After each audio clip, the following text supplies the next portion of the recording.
রাজ্যে প্রথম বিজেপি সরকারের সম্ভাব্য অর্থমন্ত্রী হতে চলেছেন স্বপন দাশগুপ্ত, সম্ভাব্য শিক্ষামন্ত্রী হতে চলেছেন তাপস রায়, সম্ভাব্য স্বাস্থ্যমন্ত্রী শারদ মুখোপাধ্যায়।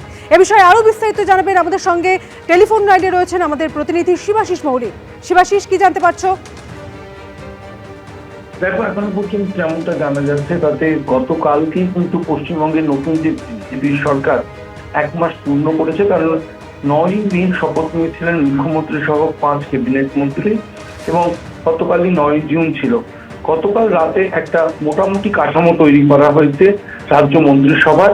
তাতে যেরকমটা তথ্য নবান্ন সূত্রে উঠে আসছে, স্বপন দাশগুপ্তকে দেওয়া হচ্ছে অর্থমন্ত্রীর দায়িত্ব, সম্ভাব্য শিল্প ও বাণিজ্য মন্ত্রী শিল্প পুনর্গঠনের দায়িত্ব এবং অপ্রচলিত শক্তির দায়িত্ব দেওয়া হচ্ছে তাপস রায়কে, মানিকতলার বিজেপি বিধায়ক তাপস রায়কে।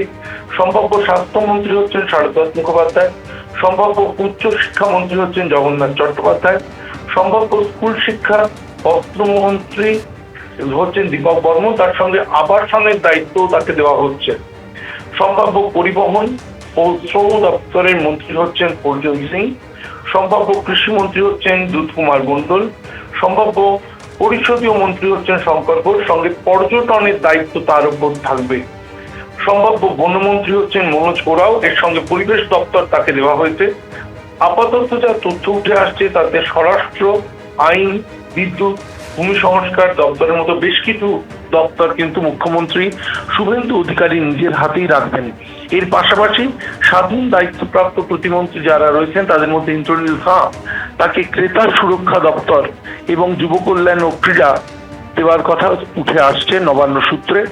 প্রতিমন্ত্রীদের মধ্যে বিরাজ বিশ্বাস, তাকে আইন দপ্তরের প্রতিমন্ত্রী করা হচ্ছে। এছাড়া উত্তরবঙ্গ উন্নয়ন দপ্তরের প্রতিমন্ত্রীর দায়িত্ব দেওয়া হচ্ছে প্রতিমন্ত্রী বিরাজ বিশ্বাসকে।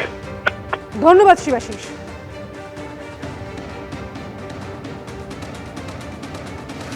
আসছি পরের খবরে। সই জালিয়াতির তদন্তে মঙ্গলবার একযোগে তল্লাশি হলো কালীঘাট এবং ক্যামাক স্ট্রিটে।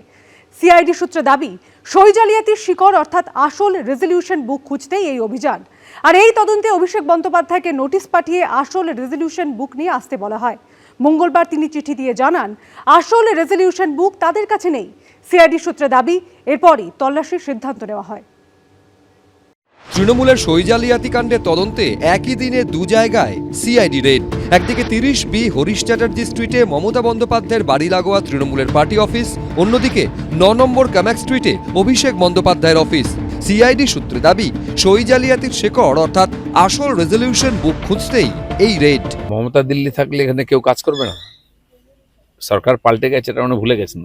সিআইডি সূত্রে দাবি, সই জালিয়াতি কাণ্ডের তদন্তে অভিষেক বন্দ্যোপাধ্যায়কে যে নোটিশ পাঠানো হয় সেখানে বলা হয় আসল রেজলিউশন বুক নিয়ে আসতে, কিন্তু 3বার নোটিশ পেয়েও হাজিরা এড়িয়েছেন অভিষেক বন্দ্যোপাধ্যায়। মঙ্গলবারও অভিষেক বন্দ্যোপাধ্যায় আইনজীবী মারফত সিআইডিকে জানান, আসল রেজলিউশন বুক তাদের কাছে নেই। সিআইডি সূত্রে দাবি, এরপরই আসল রেজলিউশন বুক খুঁজতে তল্লাশি অভিযানের সিদ্ধান্ত নেওয়া হয়। তদন্ত প্রক্রিয়ার স্বার্থে পুলিশের কাজ করেছে, ভবিষ্যতেও করবে।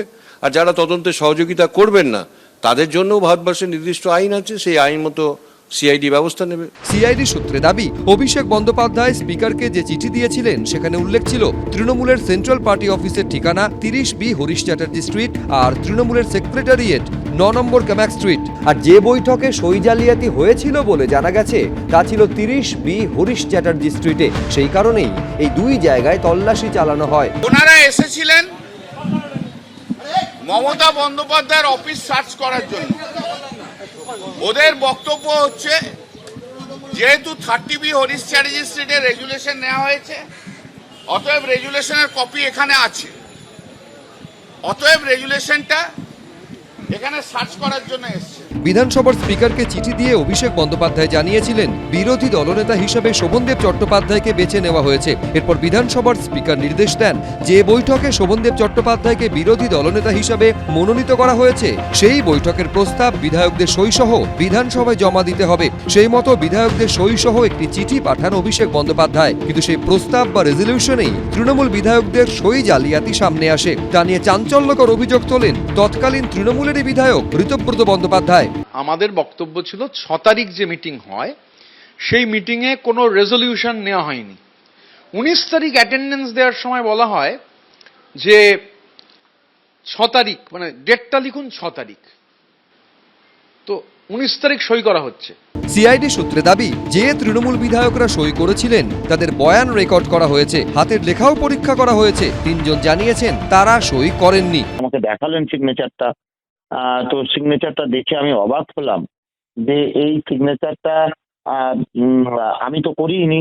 আমার যে সিগনেচারটা আমাকে দেখিয়েছে সিআইডি, সেই সিগনেচারটা আমার নয়। সিআইডি সূত্রে দাবি, এখন তদন্ত এগিয়ে নিয়ে যেতে আসল রেজলিউশন বুক উদ্ধার করতে হবে। আর সেই কারণেই মঙ্গলবার হরিশ চ্যাটার্জি স্ট্রিট এবং কামাক স্ট্রিটে একযোগে তল্লাশি। তবে মঙ্গলবারের তল্লাশিতে আসল রেজলিউশন বুক বাজেয়াপ্ত হয়নি বলে সিআইডি সূত্রে দাবি। এবিপি আনন্দ। এবিপি আনন্দ, এগিয়ে থাকে, এগিয়ে রাখে।